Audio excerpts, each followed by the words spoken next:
Muito bem, para você que quer ser ator, o episódio do MentoraCast de hoje é para você. Estamos aqui com Luciana Martuchelli, ela é preparadora de atores, diretora da Tal Filmes, que é referência nacional e internacional na preparação de atores, além de ser cineasta, professora e, enfim, várias coisas que você vai conhecer.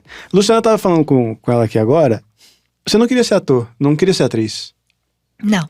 Não queria ser atriz. E o que tem de curioso nisso é porque eu sou filha de atores. Meu pai é ator e minha mãe é atriz. Meu pai também é diretor, né? Minha mãe também era poeta, enfim. Então eu cresci numa família de artistas. Então você pode pensar, nossa, que sonho! Tudo que eu queria. Sim, porque a grande maioria tem medo de chegar pro pai e falar, eu quero ser ator, quero ser artista. Sim. Então o que acontece? Meus pais eram atores e eu sou uma pessoa normal. Eu queria tudo que não é a vida dos meus pais, né? Então, o que acontece? A maioria de nós, assim, o pai quer que a gente seja advogado, porque ele é advogado, ele é médico, quer que seja médico. Meu pai era ator, queria que eu fosse atriz. Eu falei, não quero. Caramba. Vai ser atriz, que nem o papai e a mamãe quando crescer. Não, vou ser jornalista, vou ser policial, quis fazer tudo. Então, o que aconteceu? Então, a vida inteira, eu fazia teatro na escola, eu já trabalhava com teatro, mas era pra mim uma brincadeira. Não era o meu ofício. Quando eu crescesse, eu ia ser várias coisas, mas eu não pensava em ser atriz, não queria. Já era óbvio demais, né? Era a vida dos meus pais. Então, mas aí o que acontece? Aí quando eu já estava com 18 anos, 17 para 18 anos, meu sonho nesse momento era ser comissária de bordo, porque eu sempre quis viajar. Então, fiz o teste, passei, tava lá em treinamento, tava lá em Manaus, fazendo treinamento. Naquela época tinha um glamour, né? Nossa, eu queria aquela roupa, eu queria aquele cabelo, coisa de atriz. Sim. E uma mala na mão. Minha avó sempre dizia, Luciana, você nasceu com a mala na mão. Uhum. Então eu pensava, bom, então eu vou ser comissária de bordo, que é uma maneira de que eu posso viajar barato, conhecer o mundo inteiro. O mundo inteiro. Então eu tava lá, fazendo treinamento, veio as férias, meu pai falou assim, vem pra Brasília, passar as férias em Brasília. Não, pai, tô aqui, tô bem, né? Enfim, vem pra Brasília. E quando eu cheguei, meu pai tinha me matriculado no vestibular de artes cênicas da Faculdade do Cino de Moraes. Eu falei, não vou fazer, pai, já falei pra você que eu não quero ser atriz, entendeu? Mas você já fez tantas peças na escola, você é maravilhosa. Não, pai, mas é uma coisa que eu faço por prazer, mas eu quero outra coisa e tal. Não vou. Aí um amigo dele, diretor, falou assim, Luciana, é bom você não fazer não, porque é muito difícil passar. Aí como uma boa sagitariana... Aí você pegou o desafio pra você. Fui lá, e aí eu falei, ok, então aí eu me preparei. Mas assim, então, eu vou fazer, mas só pra passar. Depois eu volto pra Manaus. Sim, mas o vestibular da Faculdade do Sinas é que nem um vestibular desse pra faculdade normal? Com a prova português, específica. Matemática? Sim, tem tudo de um vestibular normal, com todas as matérias, e... tem a prova específica de atuação, que você vai pro palco, né? Enfim, entre outras coisas. E aí, nesse momento, eu me preparei, uma peça do Dias Gomes, Branca Dias, né? Um trechinho de uma peça de teatro. Enfim, me preparei, esse diretor amigo do meu pai, assim, me preparou um pouco lá, né? Falei, ok, mas tudo pra mim era uma grande brincadeira, como sempre foi a vida inteira. Eu tô fazendo isso, mas eu quero uma vida diferente dos meus pais. Né? E aí, meu pai lá me forçando aí nesse caminho dele, como qualquer pai aí que força você. Geralmente é direito, geralmente é médico, o seu pai, era por teatro. sorte, era o teatro. E eu, assim, eu não queria, como qualquer criança saudável, quer a sua vida diferente, né? E aí, o que aconteceu? Aí eu fui, na hora que eu subi no palco, que eu comecei a atuar, Dona Dulcina de Moraes estava na minha frente, um privilégio que eu tive de fazer com essa banca, entre outros grandes nomes do teatro nesse momento. E aí, quando eu comecei a fazer... baixou o chamado. O bichinho da arte. Mordeu, a cachaça, como se diz, ele veio, né? E aí já não quis voltar para Manaus, já fiz a faculdade, já entrei nesse espaço. Então, o legado que estava ali, só que eu tive que ser rebelde para depois assumir o que eu queria. Porque às vezes eu não quero ser médico, porque meu pai tá impondo, mas de repente você se afasta um pouco disso, daqui a pouco você volta, Talvez eu seja médico, mas assim, porque o chamado precisa de um refresco, precisa de uma experiência, e na hora que eu subi no palco, eu estava lá apresentando, fiz uma excelente apresentação, tive uma experiência maravilhosa. Quando saiu, eu falei, gente, é isso que eu quero. O que é ser ator? Então eu vou começar desse lugar, né? Quando eu subi no palco, eu tô falando aqui, né, porque eu tenho várias profissões em arte, mas eu vou falar da profissão principal, que é ser atriz, que é ser ator. É esse lugar empático de se colocar no lugar do outro, de defender o ser humano. De você fazer de conta que é uma outra pessoa, e nesse exercício de fazer de conta que é uma outra pessoa, você ser tantas pessoas que você se torna profundamente você. Um lugar onde quase sempre no dia a dia está todo mundo de maneira binária, ou esquerda, ou direita, ou azul, ou amarelo, ou isso, ou aquilo, é minha verdade, vez a sua verdade, o meu ponto de vista, e eu só tenho julgamento para você. Se você é diferente de mim, você tá errado.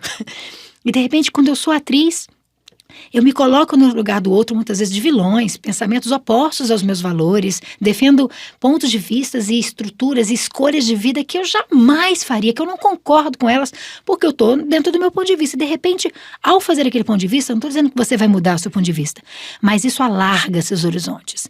Ao voltar para si mesmo, você está dilatado, você é outra pessoa. Mesmo vai fazer um Hitler, um personagem, né? Vou fazer um personagem como Hitler, meu Deus, não consigo imaginar como esse cara fez o que fez, mas na hora que você faz o Hitler, você entende por que ele fez o que ele fez. Não se trata de defender ele no sentido de defender e propagar esse ponto de vista, mas ao defender ele, você constrói uma ponte entre o seu coração, que não entende isso, com o coração dele, que se perdeu nesse nível para a sombra dele, para o ressentimento dele, e fez o que fez. E quando você consegue defender bem um vilão, por exemplo, você é capaz de encontrar a porta para toda a vilania do mundo. E quem sabe você é capaz de entrar no coração da vilania e fazer o próprio vilão sentir saudade do lado humano dele. O próprio vilão sentir saudade de outras escolhas que ele não se viu tendo. Então, para mim, ser atriz, ser ator, é essa capacidade de usar a imaginação, de construir uma ponte poética num mundo material, excessivo, concreto, pobre de escolhas. E quando você é artista, você pode olhar em perspectiva crítica a vida, o ser humano, e poeticamente inspirar as pessoas a fazerem revoluções pela humanidade, pela vida, e principalmente de uma maneira política, fazer com que as pessoas olhem como elas querem contribuir para um mundo melhor. Você estava falando que você atuava por prazer. E depois você viu nisso uma profissão. Sim. Acho que existe essa dificuldade em enxergar a arte como uma profissão, principalmente no Brasil. Quais são aí os principais campos de atuação, literalmente, para quem quer ser ator, assim?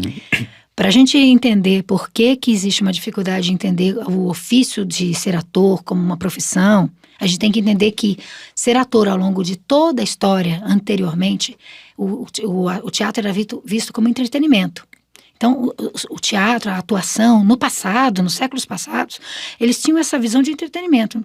E eles trabalhavam com essa visão desse entretenimento, mas ele não tinha um aspecto político, não tinha um aspecto, por assim dizer, de fazer pensar, de revolucionar. Era um lugar como uma profissão. Eu vou fazer uma peça, Shakespeare, essa turma toda fazer uma peça. Se não funcionasse, na semana seguinte já fazia outra. E o que era funcionar? O povo tinha que gostar. E quem sabe, por sorte, a rainha também. Né? Então você tinha esses dois públicos, né? Os reis e os plebeus. Nesse espaço é importante compreender que também existia uma espécie de dominação, doutrina e castração dos artistas quando eles apresentavam para a rainha, para as igrejas, enfim, todo esse lugar onde o sistema mantém os artistas contidos. E os artistas revolucionários trabalhavam com o sistema, mas também faziam obras para perfurar o sistema, para transgredir e chegar no público com aquele humor, com aquela piada, com aquela informação que fazia com que as pessoas percebessem a realidade de uma maneira que só a arte até hoje é capaz de fazer, que nem o jornalismo faz às vezes, porque as pessoas estão blindadas para alguns campos de informação, mas na arte elas estão abertas. Então, em parte como um ofício, como um ganha-pão, em parte como uma expressão e uma manifestação política, digamos isso. assim. Então, compreender que um sistema não quer muitas vezes que a arte aflore, porque a arte faz com que o mundo modifique, com que as pessoas digam não onde elas estão acostumadas a dizer sim, com que elas tenham pontos de vista, com que elas tenham se rebelem ou muitas vezes não concordem com algumas coisas. Então, fazer pensar, né? Exatamente. E fazer com que as pessoas não virem massa de manobra. Então, não vai, em todo lugar, uma coisa interessante, em todo lugar do mundo onde há ditadura, em algum momento da história da ditadura em qualquer planeta, você vai perceber que o primeiro lugar que é sempre fechado são os teatros, o ofício de atuação e o último a ser liberto. Por quê? Isso é uma espécie de homenagem às avessas ao poder que um ator tem de chegar nas pessoas como quase nenhuma outra arte tem. Então, primeiro a gente tem que compreender que a gente não pode esperar endosso do sistema, do status quo para escolher esse ofício, porque escolher esse ofício, mesmo que você venha ganhar dinheiro e tem condição, mesmo que você se torne um profissional, a gente vai falar sobre isso, mas essencialmente quando você escolhe ser ator, você está escolhendo protagonismo existencial. Você está escolhendo trabalhar com o sistema, mas muitas vezes ser tão bom e tão livre ao ponto de dizer o oposto do que o sistema quer e muitas vezes ir contra ele. Ser livre para fazer trabalho com ele e contra ele, porque você é um tipo de hierophante, um tipo de professor, um tipo de mente extremamente importante que o sistema quer comprar ou silenciar, e você ter noção disso faz com que você se torne livre, inclusive para escolher aonde você quer estar. Quero estar na internet, quero estar numa novela, quero estar num cinema, quero estar numa peça de teatro. Cada vez que você está dentro de uma coisa como ator, você tem que compreender o que essa coisa pensa, como a indústria pensa, e saber se você quer ou não quer estar relacionado àquilo. Porque sempre como ator, você pode se tornar aquela pessoa que tem o próprio discurso, que defende o que pensa, ou se tornar uma marionete. Como qualquer ofício. Como qualquer ofício. Como qualquer ofício. Você pode, sim. Então, agora, em relação aos campos de trabalho, são muitos hoje, cada vez mais.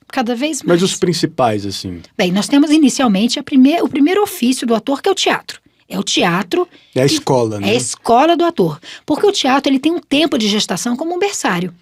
É um lugar onde as estrelas podem ficar ali, crescendo, crescendo depois para virar a quinta grandeza. Sim. Então... A grande maioria dos grandes atores começa no teatro. Sim. Porque é um tempo de gestação, você tem um tempo de teatro, você tem um palco. O palco ensina um ator a ser ator. Vai me dizer, Luciana, tem um ator que é excelente ator, nunca fez teatro. Sim, mas isso não é a maioria, né? Então, quando você... Claro que hoje nós temos uma outra qualidade de artistas que estão vindo, são frutos da internet.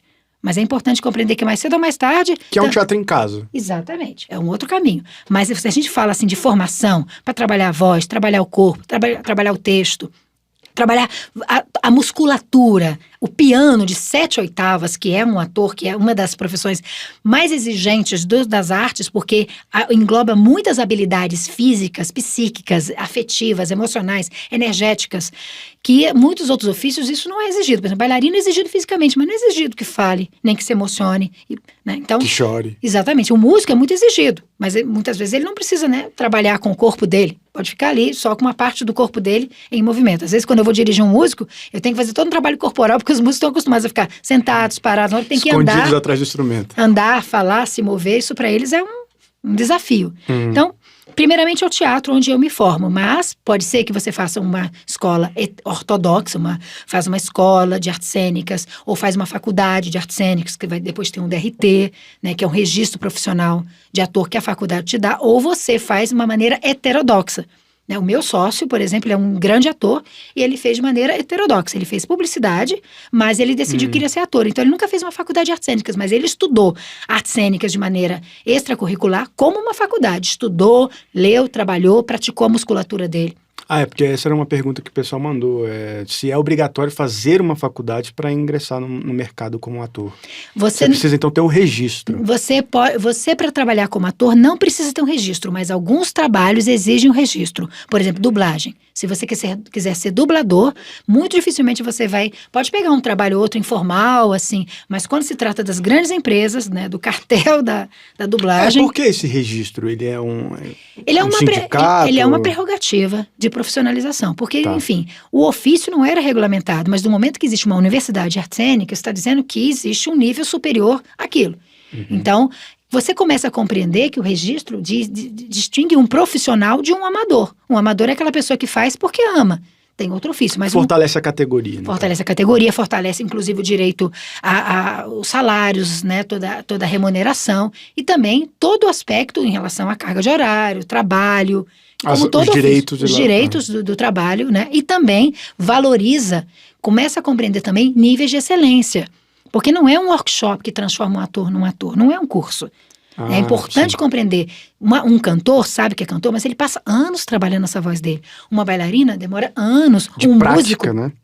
Então, não é em aula que a gente tem ilusão quando vê um Big Brother, quando vê, às vezes, um trabalho ou outro, assim, que pensa, ser ator é algo que eu poderia fazer. Ligou a câmera, é nós. É nós. A gente sabe que não é assim, né? Então, você que tem câmera em casa, você que de repente, já brincou com o seu story, sabe que muitas vezes, quantas vezes você grava e não posta até ficar bom.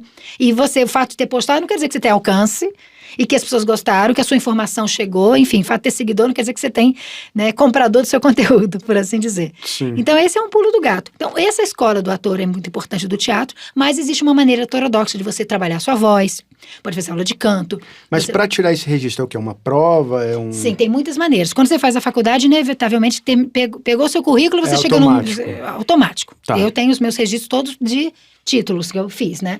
Mas, por exemplo, um dos meus atores, ele juntou vários trabalhos que ele fez, cursos que ele fez, foi juntando os currículos, tanto os certificados de cursos, de vários tipos. Cada espetáculo que ele fez, informal, formal, e foi juntando esse material, pegou e levou esse material no sindicato, ainda assim não escapou de uma prova. Ah, né? já Ainda uma assim, prova teórica. teve uma prova teórica e um deles teve que fazer uma prova física de uma cena lá. Né? Então, depende muito, cada sindicato é um sindicato, né, ele trabalha Esse sindicato, ele é nacional? Não, ele é regional. Regional. Né? Em Brasília a gente tem um, Goiânia tem outro, em Janeiro tem outro, então cada um tem o seu conjunto de critérios. Mas qual é o critério deles? Proteger a categoria, proteger a excelência, compreender que quando um ator diz que tem um registro, ele está dizendo que ele manda forte naquilo. Que eu sou um profissional, eu sou um locutor. locutor. É uma chancela também, Isso, eu sou um locutor, eu sei trabalhar com microfone, né? Então eu sou um cantor. Então é importante compreender que, ok, o registro te abre a oportunidade de trabalho, mas a pergunta é, você está preparado para o trabalho? Você se preparou? Porque uma das coisas importantes é você ser excelente no que você faz. Porque quem é excelente, e excelência significa obsessão, trabalho, aprofundamento, você tem liberdade de escolha. Quanto menos preparo, a gente vive num país que fala, vamos fazer um cursinho rápido para fazer um concurso rápido para nos dar bem. Mínimo de esforço para o máximo de resultado. E ao contrário, excelência é o máximo de esforço para o mínimo de resultado. Quando você muda esse padrão de pensamento, a gente começa a entender excelência como uma porta para a liberdade de escolha. Então, ao invés de eu ser escolhido que nem um gado, assim, avaliado pelos dentes, né, eu passo a escolher. Eu quero esse trabalho. Eu tenho atores que eu preparei tão bem que receberam convite para entrar para a Rede Globo e disseram não. Porque simplesmente disseram, não é o que eu quero. Nenhum desmérito. Não tem a ver com dizer que é uma coisa ruim ou boa, não. Tem a ver mas com não pra Globo já é uma... não, pois é só pra tirar esse lugar do tipo que ninguém diria não pra Globo. Um ator, o sonho maior é a Rede Globo. Não, esse ator adora a Rede Globo em vários níveis, mas o trabalho que ele queria exercer como ator não estava disponível ali. Uhum. Então, é um lugar onde você consegue, inclusive, dizer não para um lugar onde todo mundo diz sim. E não que você é superior a essa pessoa, mas tem liberdade de escolha. E a liberdade de escolha vem a partir dessa experimentação. Bem, então nós falamos do teatro. Existe o teatro que eu posso fazer dentro da universidade. Eu posso fazer ele extracurricular, cursos como o que eu dou. Várias pessoas dão cursos de preparação, de atuação, etc e tal. E você também, fora os complementos, né? Canto, texto, né, etc. Sim. Tem outras musculaturas. E também, agora, você também tem o cinema, né, que é uma musculatura extremamente exigente. Tem muito ator que faz cinema, que fez teatro no início da carreira e depois nunca mais fez. Tem ator que faz cinema que nunca fez teatro, né? Que veio da música, a gente tem o Seu Jorge, né? Sim. Enfim, então você tem esse lugar... E atua bem até. Exatamente, você tem atores que não vêm do teatro, mas é claro que quando esses atores vão fazer cinema, não é fruto da gratuidade, eles não simplesmente chegam lá, então eles recebem preparação de atores, é um lugar onde o preparador de ator... É um intensivão ali, né? Exatamente, prepara aquela pessoa, aquela realidade para funcionar para o cinema. Então o cinema é muito forte. Brasília tem um cinema muito forte. Sério? Tem um cinema fortíssimo. O Festival de Cinema de Brasília tem uma mostra, tem tanto cinema local que tem uma mostra paralela que é tão forte e poderosa quanto a mostra oficial. A Mostra Brasília hoje, ela existe porque a produção local é quase um festival em si mesmo. Interessante, porque assim, o que o pessoal acha que no Brasil o cinema é muito fraco, que, né, principalmente em Brasília, que é conhecido por concurso público e tudo mais. Nossa, a produção IESB tem uma produção fortíssima em vários... IESB é uma faculdade. A faculdade né, que tem a faculdade de cinema lá dentro. E a produção, tem de teatro também, mas a produção de cinema deles é fortíssima. Meu pai, que é um dos grandes atores de Brasília, e vários outros amigos meus já fizeram vários filmes para o IESB. Eu tenho vários atores, eu tenho cineastas que vêm fazer curso comigo, que vêm fazer curso porque eles querem aprender como dirigir atores, que eles são cineastas do IESB, assim como da UNB. Então, estou falando academicamente agora, fora o núcleo profissional dos que mandam forte, dos mestres, dos grandes homens e mulheres da cidade. A gente tem pessoas com Kikito, né, aqui em Brasília, pessoas que vão... O que é o Kikito, para quem não... Ele é um prêmio extremamente importante no Festival de Gramado, um dos prêmios mais importantes e relevantes no Brasil de cinema, tanto de melhor ator, como de melhor filme, melhor roteiro. Então nós temos vários cineastas brasileiros e brasilienses. Ele é o principal prêmio do cinema brasileiro? Eu não gosto de dizer isso, porque, por exemplo, nós temos aqui em Brasília o que eu considero, se não, o mais importante, um dos mais relevantes festivais nacionais de cinema. Festival de Cinema de Brasília. Eu já fui, é muito bom mesmo. Então, eu não gostaria de dizer assim, mas vou dizer que sim, é um dos mais relevantes que nós temos. Então... Tô surpreso, não sabia dessa força de Brasília. Né? É muito forte. Porque pra mim era Rio, São Paulo, São Paulo, Rio... Eu já estive num festival onde 17 filmes tinham atores que eu preparei, só de Brasília. 17 filmes. Só com atores que eu preparei, fora os filmes que tinham atores que eu não preparei. Atores ou que eu preparei para o filme, ou que eu preparei ao longo da minha carreira, em alguma experiência, que estava lá no cinema. Pessoas, funcionários públicos, dentista, pessoas de outras áreas que vieram fazer um curso meio do tipo para desinibir e daqui a pouco foram picados pelo bichinho, que nem eu lá no palco. Esqueceram E nem esqueceram. Alguns fazem vida paralela e outros sim. Outros começaram a fazer. Eu tenho um jornalista que veio fazer aula comigo, ele tinha 23 anos de idade, e ele era jornalista, fazendo faculdade de jornalismo e tudo mais e tal. Ele largou o jornalismo e hoje ele é ator, 24 horas por dia, já fez novela, fez cinema. João Campos. Né? Campos. É um grande ator. Um grande ator. E ele veio, ele era jornalista. Quando ele veio fazer um curso de teatro comigo, daqui a pouco ele estava fazendo uma peça comigo, fez várias peças, fez vários cursos de cinema. Daqui a pouco ele estava trabalhando com todo mundo em Brasília. E falou, no Brasil tem muito disso, né? O ator, ele trabalha tanto na TV, no cinema, na rádio, na internet, ele faz vários formatos, digamos assim. Exatamente, você falou agora. Tem atores que fazem trabalho de dublagem, que são atores, tem DRT de ator, mas a vida deles é a dublagem. Eu trabalho com a voz, composição, ou, enfim. Tem ator, que é toda uma... Eu tenho um ator, um grande amigo, André Rossi, que ele é ator formado por mim em Brasília, e ele é dublador, manda forte fazendo dublagem. Hoje eu tenho muitos atores, né, que trabalham fortemente com a dublagem, porque é um nicho do mercado bem remunerado, constante, e que sempre está precisando de renovação. Se você é bom e se você estuda bastante isso. Mas assim, então o que acontece? Para você ser um dublador, você tem dois viés. Um é o viés de saber trabalhar toda a técnica da dublagem. Mas se você é ator, constantemente tem dublador que vem fazer aula comigo, porque eles dominam tudo, mas eles não são atores. Falta alguma coisa naquela voz para aquela voz ter autoralidade, personalidade, emoção, saber como mover o público em casa. Então a dublagem é um caminho, o cinema é outro caminho. A televisão, claro, é outro caminho. Novela. Fazer novela. A publicidade, outro caminho. Tem muitos atores, assim. A publicidade, quando se trata muitas vezes do visual, né? Entrar, sair mudo, aí etc. É modelo, né? Aí o modelo e tal. Mas muitos modelos começam a perceber, nossa, eu preciso trabalhar como ator porque eu estou fechado pra nesse conseguir tipo, mais jobs. Mais trabalhos. Eu preciso, fica restrito só o rostinho bonito. Exatamente. Então eu preciso, assim, trabalhar como ator para pegar outros tipos de trabalhos para amadurecer as minhas necessidades. E a internet, sem sombra de dúvida. Que hoje, né, todo mundo tem o seu próprio canal, o seu próprio perfil, tem uma câmera no celular e tem pessoas que brincando, ou então aproveitando a história que tem, o know-how, que já é ator, ou que trabalhou como atriz, se adequa à tecnologia, se adequa às necessidades e começa a produzir o seu próprio canal, que começa a trabalhar. E aí o canal tem um tipo de conteúdo, tem um tipo de qualidade. Quando você começa a dominar o algoritmo, quando você começa a dominar as estratégias da internet, o seu canal no YouTube, daqui a pouco... O Porta dos Fundos é um bom exemplo disso. Total exemplo disso. E eu tenho que dizer para você... Ele foi um dos primeiros e teve um resultado muito absurdo. Ele é um pai... Difícil superar isso. É o pai de toda uma era de entendimento de conteúdos, de humor, de estratégias. E hoje, por exemplo, eles têm... uma coisa muito interessante, eu estava assistindo agora recentemente a série Homens, né, que é escrita pelo Fábio Porchat. Já assisti pela segunda vez, as 2 temporadas. Considero uma coisa que já vou dizendo aqui pra vocês, fazendo... Não, tá na Amazon Prime. Eu vou fazer já o spoiler aqui, tem que assistir.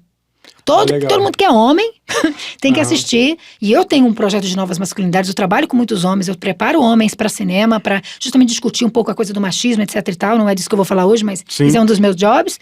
E eu assisti do tipo assim, deixa eu ver como é que eles estão fazendo isso, como é que eles levaram humor. É uma série maravilhosa e uma das características que eu quero dizer, é muito bem atuada. Sim. É muito bem atuada. Tem todo esse lugar que o Porta dos Fundos já conseguiu de dramaturgia, de inteligência, de jocosidade, mas tem um perfume de Woody Allen, né, que é para quem não conhece, é um grande cineasta, um grande nome do cinema norte-americano, que é referência de humor, crítica e também estilo dramático. Então, eu recomendo Homens agora como uma aula para você ver o humor. Só para dizer que ver o salto que o Porta dos Fundos deu, daquele tipo de humor, aquele tipo de lugar um pouco assim, na linha do besterol, na linha da crítica superficial, até um lugar profundo de fazer repensar o papel do homem, o machismo na sociedade. Trabalhando com humor, mas chegando a um público que muitas vezes, eu acho muito importante, de rever seus papéis como homens. Então, só para dizer que esse lugar que eu falei político no início... Sim, era isso que eu ia falar. Exatamente. Começa no lugar de... Não é só uma profissão, é também uma manifestação política. E eles são política. homens e mulheres dentro desse time de artistas que são muito livres. Vocês vão ver que eles dizem o que eles pensam. Eles lutaram para isso, para não terem patrocinadores que dizem para eles o que eles têm que dizer. E isso é um lugar da excelência Inclusive, e da obsessão. conseguiram patrocinadores zoando os patrocinadores, né? O caso da Tinha, o caso do Spoleto. Exatamente. Vale a pena É quando pesquisar. você tem coragem de pegar aquele seu pensamento e experimentar ele, em vez de ficar intimidado, querendo fazer o que todo mundo está fazendo. Pensar que a sua individualidade, que o seu aspecto pessoal, que muitas vezes você não dá valor, é o seu diferencial. É aquilo que vai fazer a sua marca e que vai dar o seu salto ali na frente. Você estava falando aí do cinema norte-americano, é o mais poderoso do mundo. Ele é de mercado, porque assim, eles têm que compreender que é que nem vinho. Tem algumas vinícolas que elas chegam nos países e elas fazem um embargo. Tipo, só compra aqui. Né? Então, eu fui lá no Peru e, assim, era impressionante. Quantos vinhos maravilhosos peruanos que você não conhece, porque os vinhos chilenos vêm, tchá! O mercado é deles, né?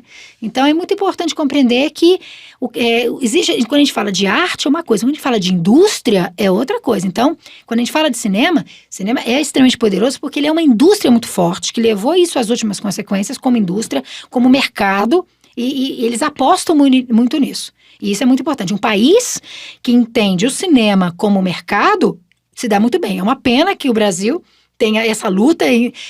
Se você pegar a renda do Brasil para o cinema e você vê o que o cinema retorna para o Brasil, é absurdo. O Brasil retorna muitas divisas financeiras o cinema dá para o Brasil e qualquer governo que fosse inteligente estaria jogando dinheiro nisso. Em caso, por exemplo, de fomentar o turismo...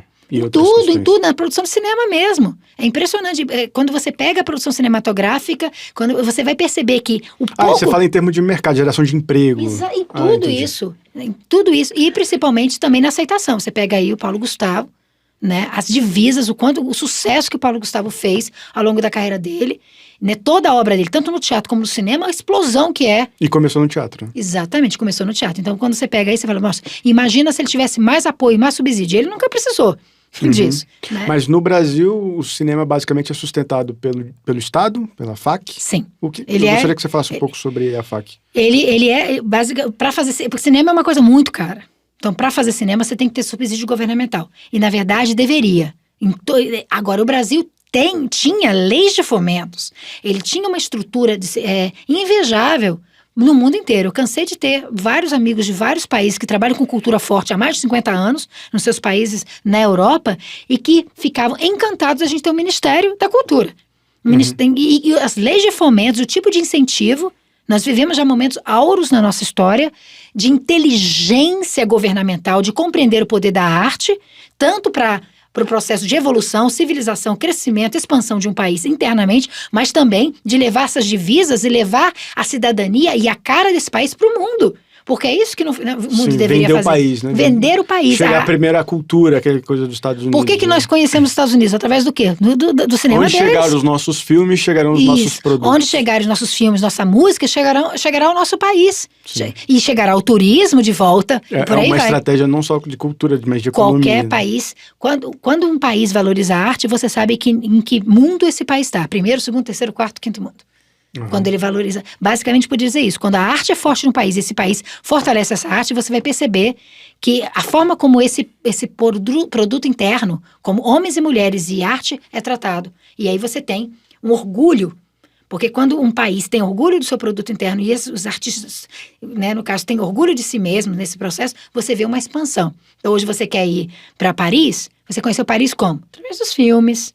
E, né, a música, você quer ir para a Argentina. Então, é muito importante compreender o cinema como esse lugar que agora a internet é mais do que nunca, depois da pandemia, um lugar de rompimento de fronteiras. Né? Você viaja o mundo. Exatamente, você viaja o mundo. Saindo desse eixo Brasil-Estados Unidos, onde que no mundo tem um cinema legal, forte, assim? Índia. Índia, uma produção inacreditável, fortíssima, potente, é uma indústria inacreditável. Eu acho que se eu não estiver equivocado... O pessoal chama de Bollywood, é isso? Também, tem Bollywood também. Mas se eu não estiver equivocado, é o país que mais produz cinema no mundo. Se eu não estiver atrasada na minha informação, me corrijam se eu estiver, mas se eu não estiver, até bem pouco tempo, era o país de maior produção cinematográfica do mundo. Para quem está no Brasil e quer exercer uma profissão como ator no cinema, fora do Brasil? o que você indicaria, assim? Qual lugar que é mais aberto e tem oportunidades melhores? Bem, para você trabalhar fora do Brasil, você tem que dominar outras línguas. Sim, sim. Óbvio, né? Então, você tem que dominar outras línguas dramaticamente. Não é somente saber falar, você tem que saber falar como ator. Você tem que ser um ator que atua em outras línguas. Atuar Então em não é só aprender o idioma, é Não. aprender a atuar em outro eu idioma. tenho um espetáculo meu que normalmente eu escrevo. Agora eu escrevo meus espetáculos. Originalmente eu escrevi em português. Agora eu já escrevo em espanhol. Primeira peça eu escrevo em espanhol. Depois eu escrevo em português. Eu tenho uma peça que eu escrevi primeiro em espanhol, depois em inglês e a última versão foi em português. Então, esse meu ator, por exemplo, ele teve que aprender a atuar. Apesar dele falar bem espanhol e falar bem inglês, mas quando ele vai atuar, a gente revela que a gente não é daquele país. Há um acento. Não tem importância ter um acento quando se trata de teatro, por exemplo. O acento dá até um certo charme, o acento até dá um estrangeirismo e tal. Você pode até fazer um personagem estrangeiro, né? Exatamente. Porém, em algum momento, também é importante que você tenha emoção naquela língua.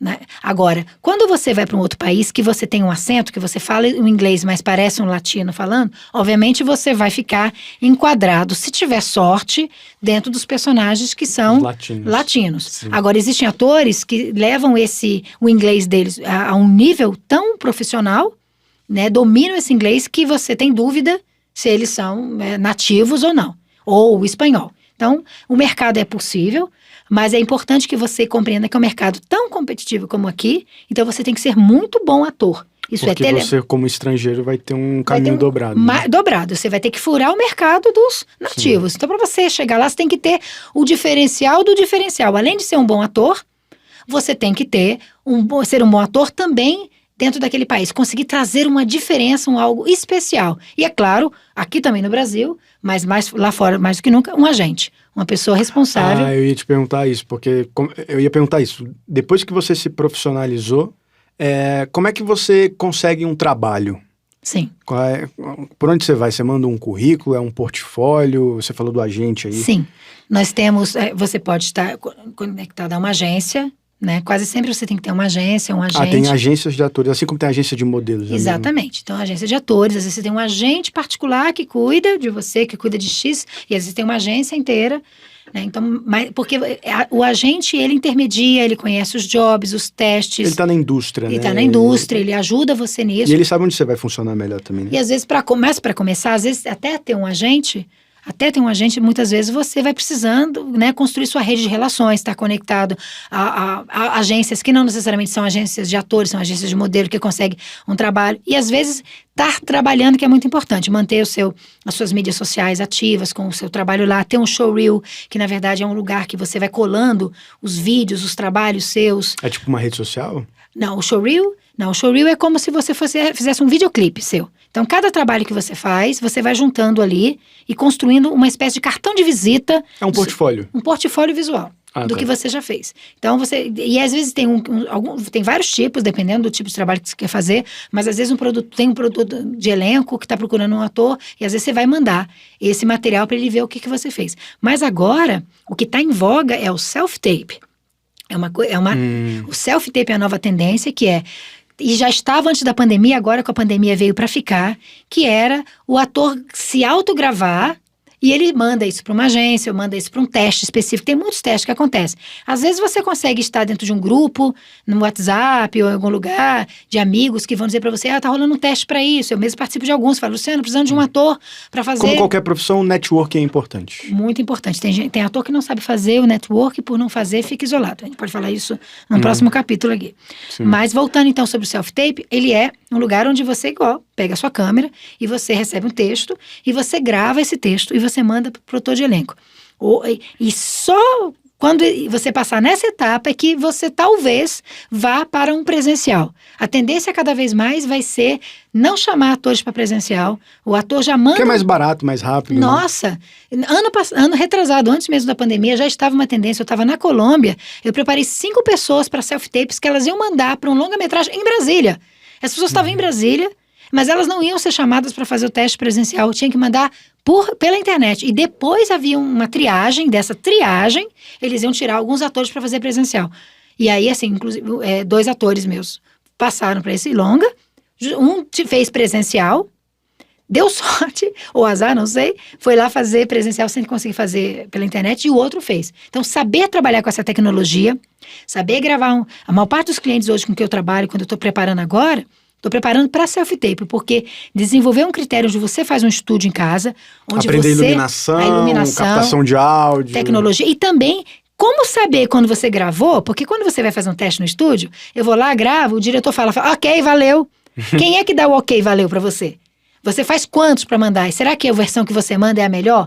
Que realmente condensa todo o seu potencial de defender aquele personagem? Então, desenvolver uma capacidade de ter internalizado um ator e um diretor dentro de você.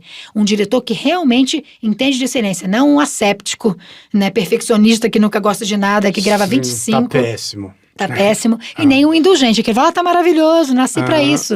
Né? Sim. Enfim, construir um caminho do meio, onde você pega e faz esse trabalho, e você manda esse trabalho e sabe, ok. Porque passar num teste não é necessariamente uma questão de você ser bom ou ser ruim. Você pode ser excelente e não passar. É que nem concurso público. Tem quantas vagas? Quantos passam, mas quantas vagas tenho? Então, no caso do teste, é uma vaga. Pior do que pior concurso, é uma loteria esportiva. Sim. Então, eu tenho um personagem.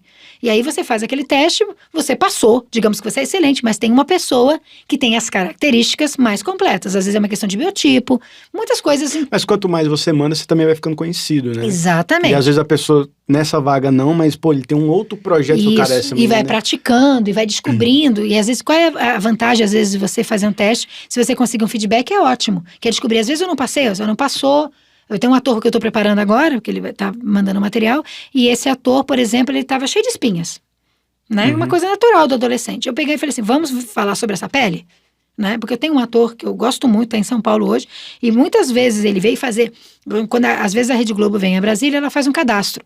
De tanto em tanto tempo ela vem e ela filma alguns artistas que estão no mercado. Ela vai assistir, vem os curadores dele, vão no festival de cinema para ver os atores nos filmes, de repente convidar atores que estão no cinema para poder fazer um teste. Só que esse teste vai para lá, fica às vezes 5 anos. Por isso é importante quando vai fazer um teste, às vezes dependendo do local, se é para um arquivo, você já está pronto para aquilo, porque vai ficar 5 anos lá. Entendi. Então tem ator que eu falei, gente, não faz ainda não, espera mais um pouquinho, daqui a um tempo você vai estar mais maduro, esse material que vai ficar lá vai defender melhor a perspectiva de futuro. Então não é só sair jogando conteúdo para tudo que é lado, não. É importante você escolher o momento que você vai jogar o conteúdo. Que você já amadureceu, já domina algumas técnicas, para você não passar por amador, se você pode passar por um profissional, porque senão às vezes você vai fazer um teste, eu fiz um curso, já quero botar na internet, aí alguém vê você e você está mostrando ainda o seu aspecto escolar, que você ainda não domina texto, você não domina emoção, e fica com aquela memória. Aí daqui a pouco eu pego e falo, fulano eu lembro, fulano ainda é muito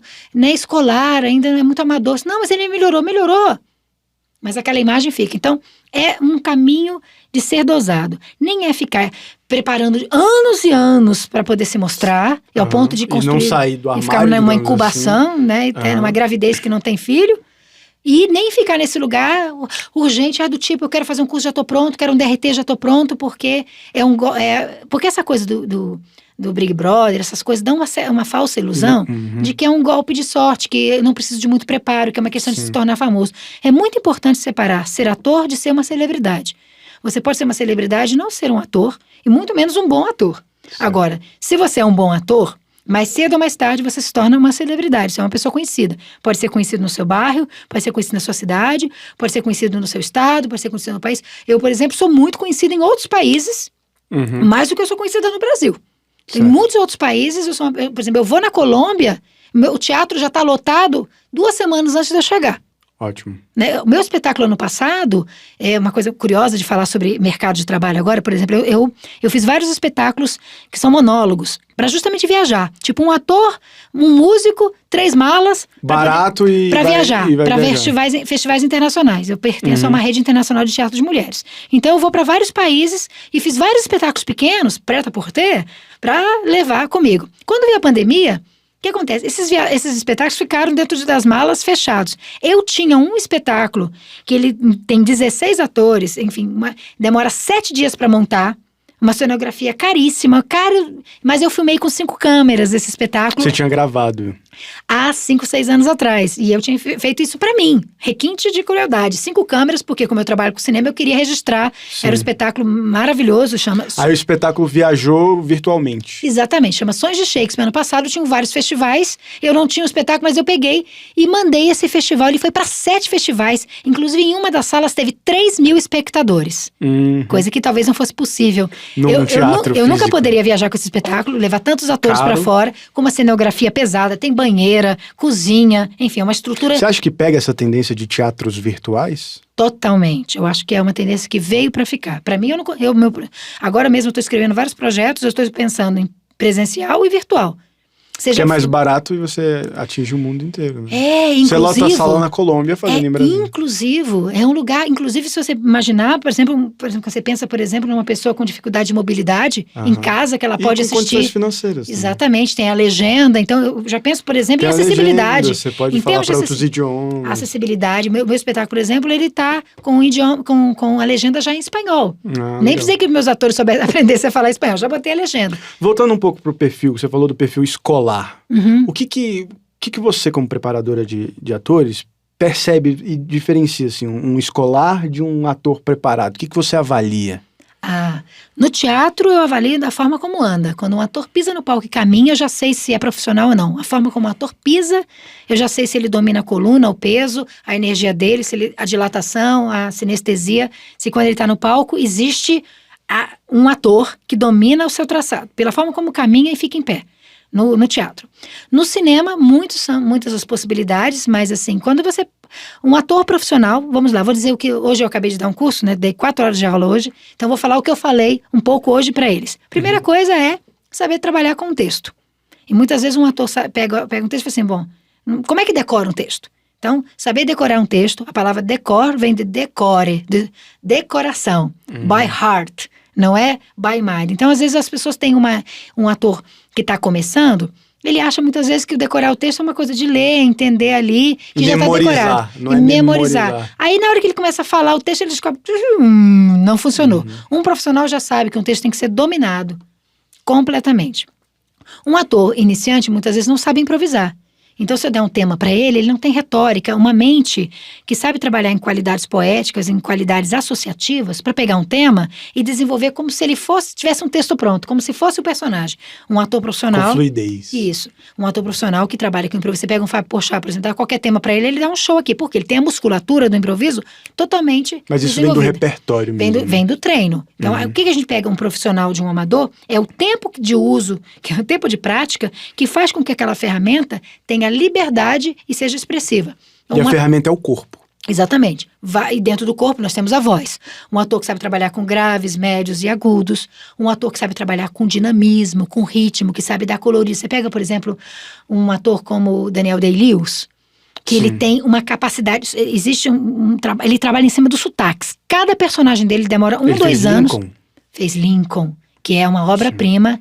Recomendo aqui novamente, se vocês querem ver um ator em níveis de excelência, vejam Lincoln. Tem uma cena no Lincoln específica em que ele simplesmente escuta a mulher dele perguntando para ele por que ele não sofreu nada porque perdeu o filho, e ele simplesmente na penumbra olha para ela, hesita e fala. É uma fala pequena, mas é uma fala que é um soco no seu coração intelecto, você é jogado na parede, a tamanha profundidade. Se você assistir 3, 4, 5 filmes do Daniel Day-Lewis em casa, você tem um masterclass de atuação. Legal. Onde você tem, inclusive, como ele trabalha os sotaques, o ritmo da fala, como só mudando a variação da fala, a velocidade, o registro da onde ele bota essa voz dele. Obviamente, com outras coisas, que é a capacidade que ele tem de ser versátil. Ele entende personagem como um lugar que é sempre, eu quero fazer algo que eu nunca fiz. E isso é um bom insight, fica a dica. Tem atores que gostam de ser atores, usar tudo que eles já conhecem. E tem atores que o que eu já conheço é pré-requisito para experimentar o que eu não conheço. O desconhecido. O desconhecido. Somente um profissional que levou o seu ofício às últimas consequências pode olhar o desconhecido com apetite. Pode olhar o desconhecido como um convite à excelência e não como um lugar de ameaça. Então, se eu gosto de fazer o pessoal rir, então eu tenho que focar em fazer o pessoal chorar. Isso. É um desafio. É um desafio. Ou eu faço as pessoas rirem com esse tipo de trabalho, esse tipo de ferramenta, esse tipo de estratégia. Agora eu vou usar essa, que não é minha praia. Né? Então, sempre é um lugar da novidade. melhorando o que você já é bom. Exatamente. Agora, o que você é bom, você é bom. Na hora que você precisar, eu quero área de conforto, tá aqui. Mas em algum momento, nos dias de hoje, com tantas possibilidades, o mercado saturado, muita gente querendo fazer muita coisa na internet e tal, quanto mais você domina coisas e quanto mais você levou ao apuro que você domina, mais você se destaca. Eu não tenho muito, tem gente maravilhosa que não tem muito seguidor, etc e tal, mas isso é questão de tempo. Mais cedo ou mais tarde tem um lançador, uma pessoa que descobre. Se você tem conteúdo e se você continua trabalhando com o seu conteúdo, o aprimoramento, mais cedo ou mais tarde, você vai ter a sua recompensa de reconhecimento, de visibilidade. É importante não baixar a exigência. Não é só o que você fala, é como você fala. Exatamente. Um ator, que você perguntou aqui, como eu diferencio um ator profissional de um amador, também dá-se pelo fato de que um profissional não fica duvidando se ele é ou não é um bom ator a cada fracasso ou sucesso. E um ator amador, quando ele faz bem uma cena, eu sou ator. Quando ele faz, é melhor desistir disso. Se alguém elogia, se alguém critica, será que eu continuo? Então, mesmo que tenha um DRT, se você, todas as vezes que tem uma dificuldade, você questiona se você é um ator, você está fazendo a manutenção dessa voz e mais cedo ou mais tarde ela te pega ali na frente. Você vai se sabotar. Você tem que ser bom ator, a revelia das pessoas. Porque você não é ator porque as pessoas te aprovam, você é ator porque você quer ser, como você quer passar seu precioso tempo nesse planeta, trabalhando dessa maneira, entendendo a vida assim, criativamente, contribuindo dessa maneira. Além do medo da profissão em si, das oportunidades, da concorrência, também tem o medo da exposição. Sim. No teatro, você tem exposição num palco, que algumas pessoas até acham mais confortável, porque a pessoa ri, você sabe que ela está gostando. É o feedback. Né? Tem um feedback. Agora, na televisão, não. Por que é tão difícil olhar para a câmera e como lidar com esse ser tão incômodo, né? Lidar com esse ser, né? Com essa câmera, né? A câmera, ela é uma lente de aumento, na verdade. Eu acho um privilégio, na verdade, trabalhar com a câmera. Por que a gente fica tímido com a câmera?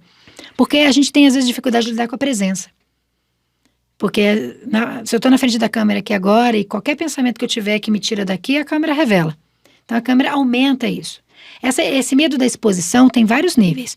É o medo da exposição genérico, que muitas vezes a gente não sabe estar num lugar onde a gente está sendo visto. A gente se preocupa em como está sendo visto, o que estão pensando do que estão vendo. A forma como a gente se veste, anda, se move. Mas, gente, hoje as pessoas se expõem tanto numa ferramenta social, falam coisas que a gente nunca poria no muro da nossa casa. As pessoas acham que é seguro botar no Instagram, no Facebook, vida pessoal, seu namorado, fotografia do seu filho. Que exposição maior que isso? O que é uma exposição real na frente da câmera? Agora, o outro tipo de exposição é justamente estar na frente da câmera e você conseguir controlar a você mesmo. No teatro é muito interessante, porque às vezes as pessoas fazem teatro, elas estão acostumadas a, quando elas perdem um texto, quando elas perdem a presença, elas estão num grande plano geral onde ninguém pega esse detalhe. Que não sei não, porque quando você é um expert e você vê que o ator está nervoso, perdeu o personagem, perdeu a energia, perdeu a dilatação, eu pego, mesmo no palco. Mas na câmera tá tudo aqui. Então você aprender a dominar essa sua presença, dominar a sua mente, estar aqui 100% é um exercício extremamente budista, eu diria, de presença.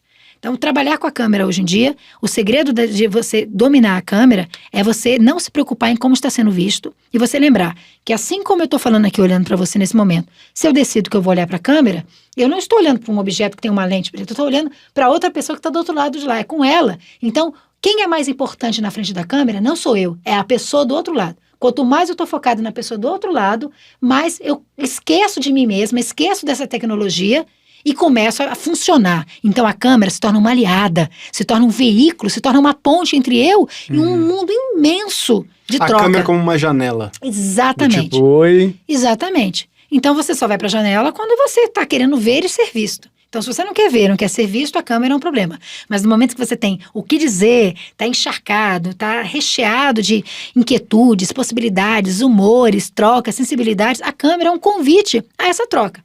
Sim. Esse medo da exposição tem a ver também com uma questão emocional mal resolvida. Às vezes você está inseguro, às vezes, não sei. E aí você tem medo de expor isso? Também tem alguma coisa a ver? Tem isso, mas eu nunca conheci um ator que não fosse inseguro. Todo ator é inseguro. Um bom ator é inseguro, frágil e sensível. Ser ator não é se tornar uma pessoa vulnerável.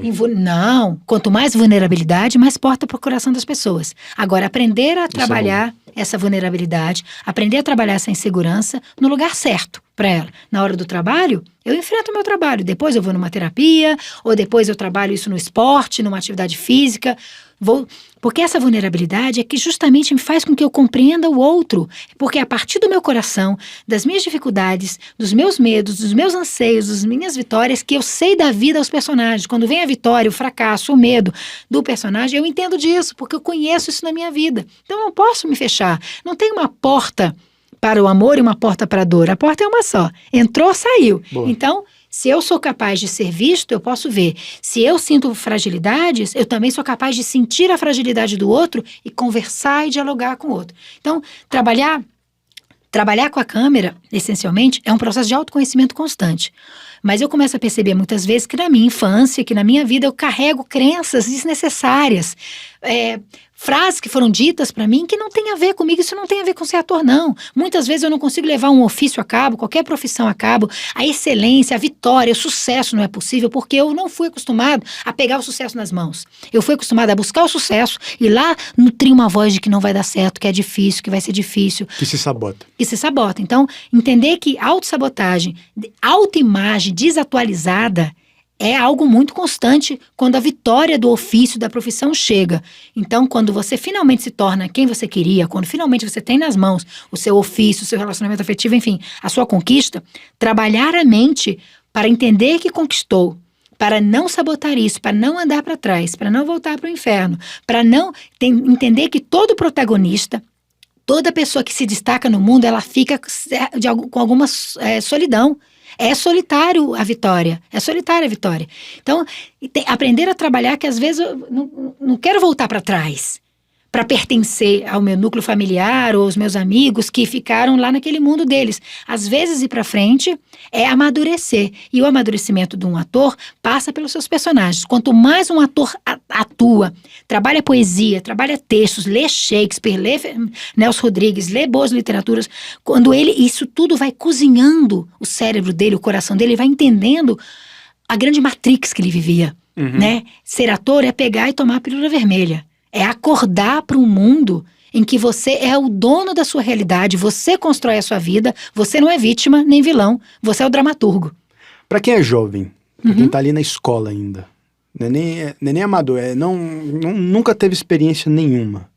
Que tipo de orientação você daria para que essa pessoa começasse a se preparar? Porque ela não precisa da faculdade para começar a fazer isso. Não. Ela já pode fazer. Meus pais são grandes atores e nunca fizeram faculdade. E tem registro de atores. Meu pai e minha mãe. E paralelo a isso, num mundo onde a gente está em casa, onde a gente não pode simplesmente se matricular num curso de teatro presencial e aquela coisa maravilhosa, o que ela pode fazer já em casa para começar a construir isso? Em parte, o repertório cultural dela, o que ela pode ler e o que ela pode praticar, usando o celular, ou enfim. Vou falar uma coisa com custo e outra sem custo. Sem custo, ela já pode começar a assistir os filmes que ela gosta pela segunda... Indique 3 filmes bons de atuação, assim.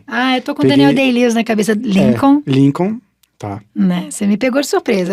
Você o que vem na cabeça, qualquer um. Eu falei já da série de Homens. Série Homens do Série Homens, enfim, porque eu acho que ela tem Tá no Amazon Prime. Pros jovens de hoje. O hoje. Lincoln acho que tá no Netflix. Lincoln. Daqui a pouco eu vou lembrar.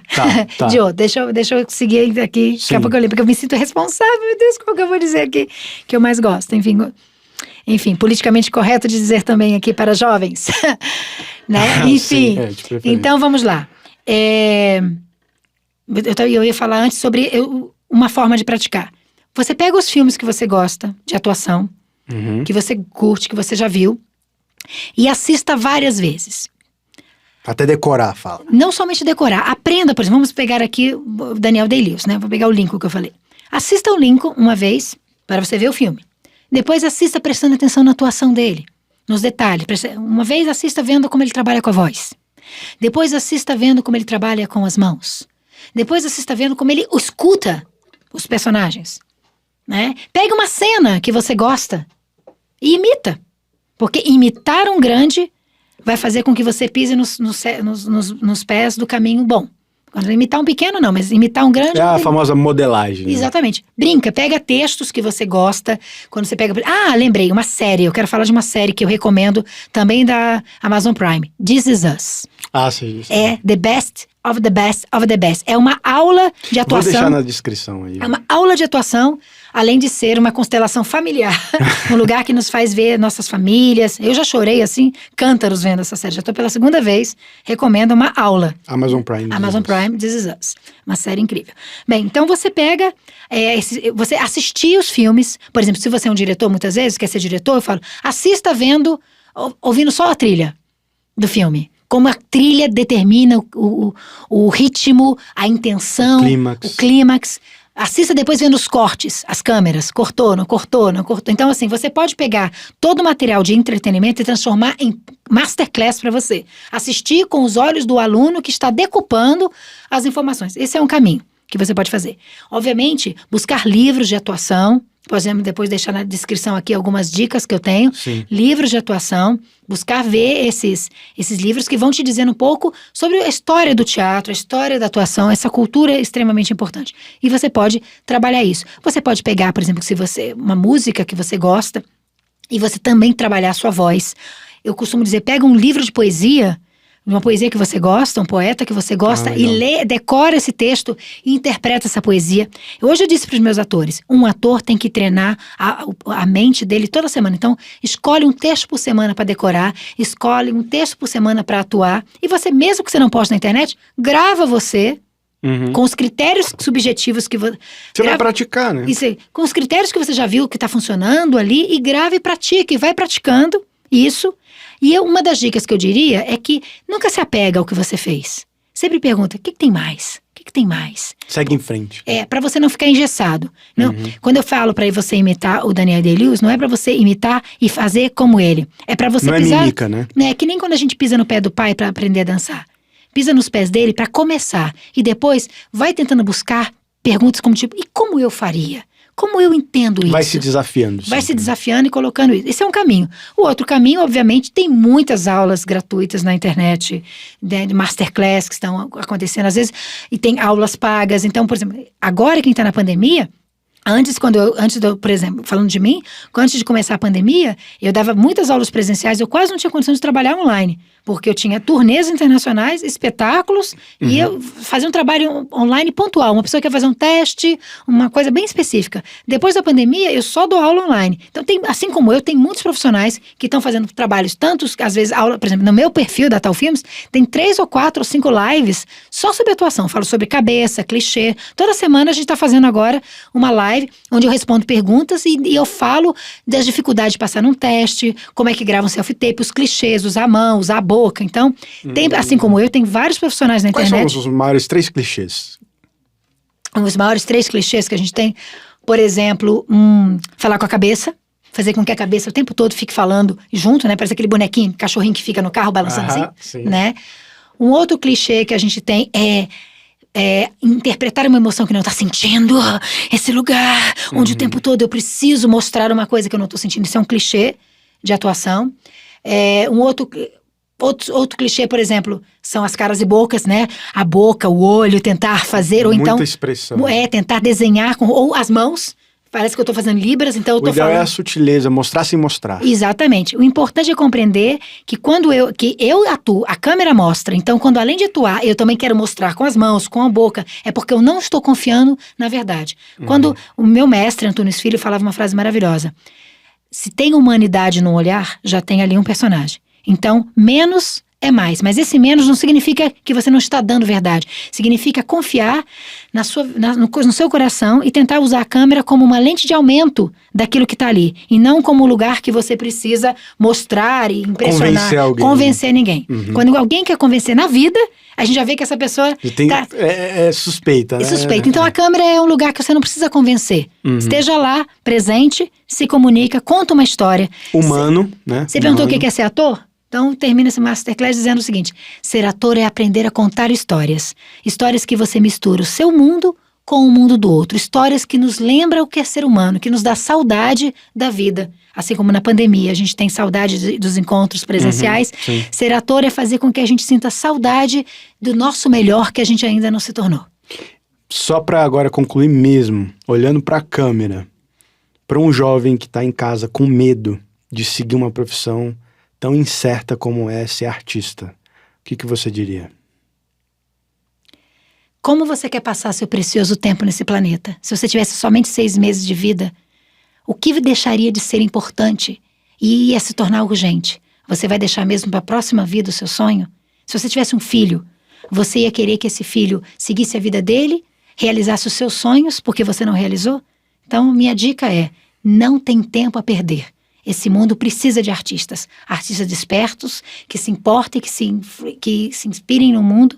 E se você acordar agora, outras pessoas vão acordar. Não espere endosso, nem aprovação da sua família. Se você seguir seu coração, as pessoas que te amam vão te apoiar mais cedo ou mais tarde. E se não te apoiaram, é porque não te amava o suficiente. Mas você se amou o suficiente para realizar o seu sonho. É isso, pessoal. Muito obrigado, Lu. Obrigado mesmo. @talfilmes e Luciana Martuchelli. E vou deixar aí na descrição. Obrigado, pessoal. Até a próxima. Valeu. Obrigada.